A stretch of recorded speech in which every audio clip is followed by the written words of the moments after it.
Hello दोस्तों, स्वागत है आपका आज के हमारे नए क्लास में। और 12th क्लास में हमारा सेट चल रहा है 2022 का सेट नंबर 7। इसी को आज कंटिन्यू करेंगे। आगे खंड 7 चल रहा था, उसको सॉल्व करा रहे थे। और आज का जो क्वेश्चन होगा वो होगा तीसरे का खापर। इसको अच्छे से डिटेल में समझा देते हैं। तो चैनल पर अगर आप पहली बार हैं या हमारे वीडियो को पहली बार देख रहे हैं तो आपको बता देते हैं 12th के यहाँ पर अनसॉल्व को सॉल्व कराया जा रहा है, क्योंकि जितने भी इंपॉर्टेंट टॉपिक्स हैं उनको बना रखा है। अलग से प्लेलिस्ट बनी हुई है फिजिक्स, केमिस्ट्री, इंग्लिश तीनों की।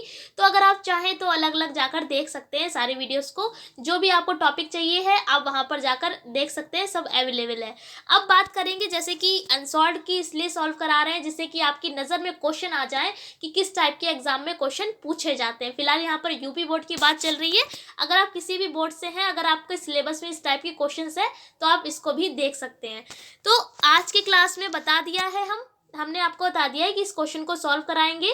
क्वेश्चन पढ़ते हैं, समझाते हैं। लिखा हुआ है कि दिखाइए कि वैद्युत चुंबकीय विकिरण की तरंग दैर्घ्य। अब देखिए यहाँ पे तरंग दैर्घ्य आया है। तरंग दैर्घ्य का मतलब है लैम्डा। ओके, आगे लिखा हुआ है कि इसके फोटोन के डी ब्रोगली तरंग दैर्घ्य। अब यहाँ पर भी तरंग दैर्घ्य है यानी कि लैम्डा होगा, के बराबर होती है। यानी कि कहा गया है कि अगर कोई विकिरण की तरंग दैर्घ्य होगी या डी ब्रोगली तरंग दैर्घ्य होगी, दोनों का मान कैसा होगा, इक्वल होता है। यही आपको क्या करना है, प्रूफ कर कर दिखाना है।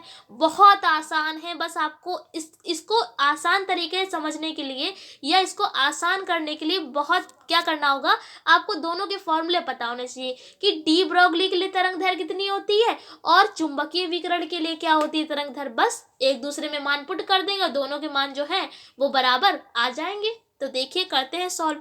लिखा हुआ है सबसे पहले कि चुंबकीय विकिरण के लिए तरंग दैर्घ्य भाई इतनी होती है, lambda is equals to C upon में न्यू।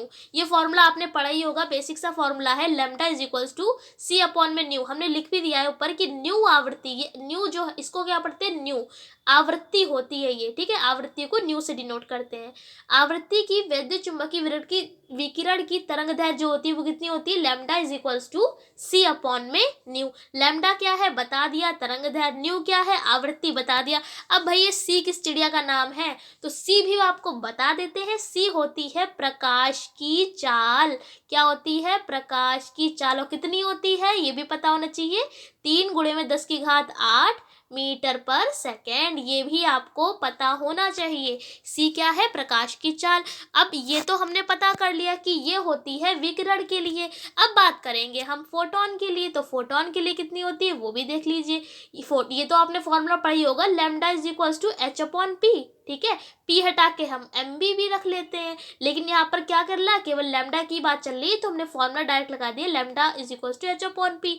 अब देखिए दोनों तो एक जैसी हो नहीं सकते, नाम दोनों तरंग दैर्घ्य हैं। लैम्डा लिखा हुआ है तो इसको थोड़ा सा चेंज करने के लिए, अलग दिखाने के लिए हमने इसके ऊपर से डैश लगा दिया है। फॉर्मूले में डैश नहीं होता है, लेकिन इसको अलग करने के लिए पता चले कि ये फोटोन की है, ये विकिरण की है, चुंबकीय विकिरण की, तो अलग दिखाने के लिए हमने इसके ऊपर डैश लगा दिया है बस। और फॉर्मूला क्या हो गया, lambda is equals to H upon P.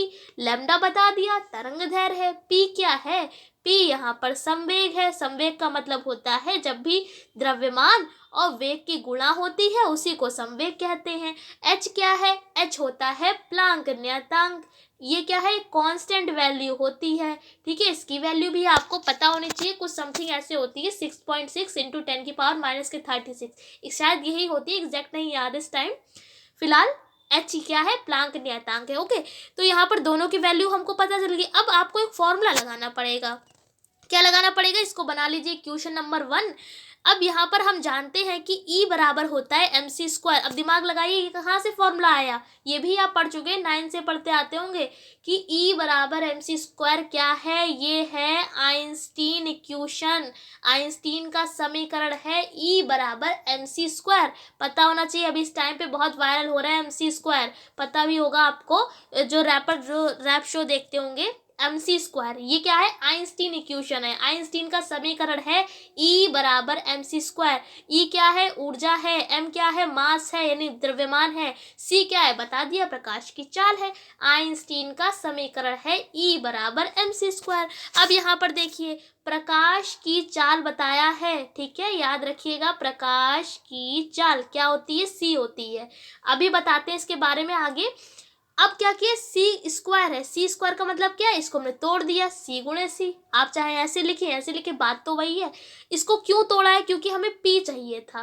P बराबर क्या होता है, पी बराबर वही होता है एम वी। वी यहाँ पर क्या होता है, वेग होता है, वेग।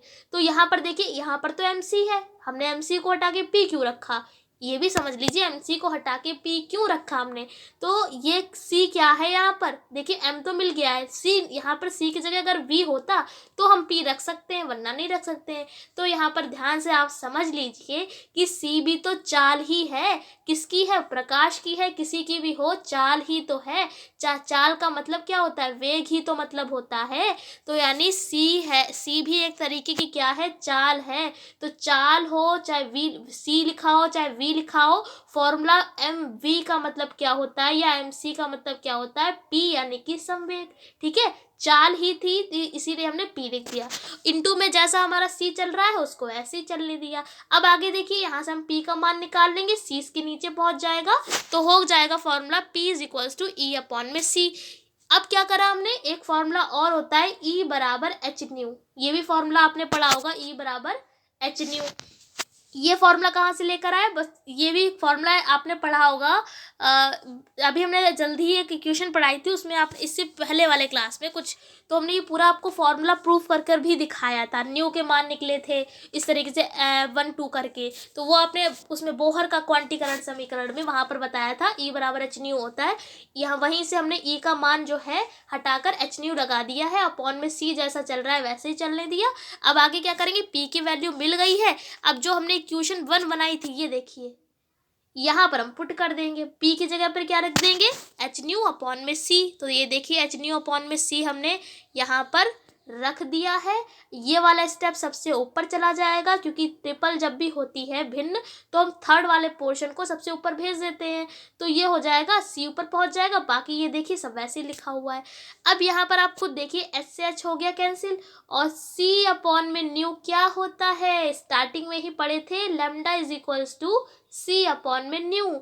ये क्या थी, चुंबकीय विकिरण की तरंग दैर्घ्य थी, तो इसकी जगह पर हम लैम्डा लिख सकते हैं ना, चाहे तो आप उसको भी इक्वेशन मान के आप कुछ रख सकते हैं।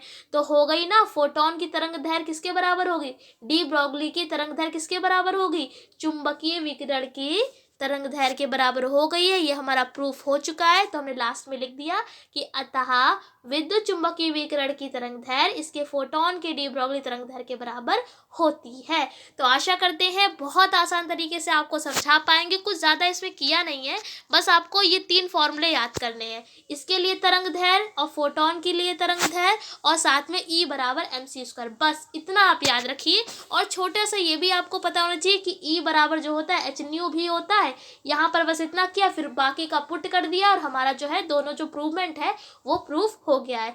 तो आई होप आपको समझा पाए होंगे। वीडियो कैसी लगी कमेंट करके ज़रूर बताएं। इस क्लास में इतना ही रखते हैं, अगले क्लास में मिलेंगे नए क्वेश्चन के संग। तब तक के लिए जय हिंद, जय भारत।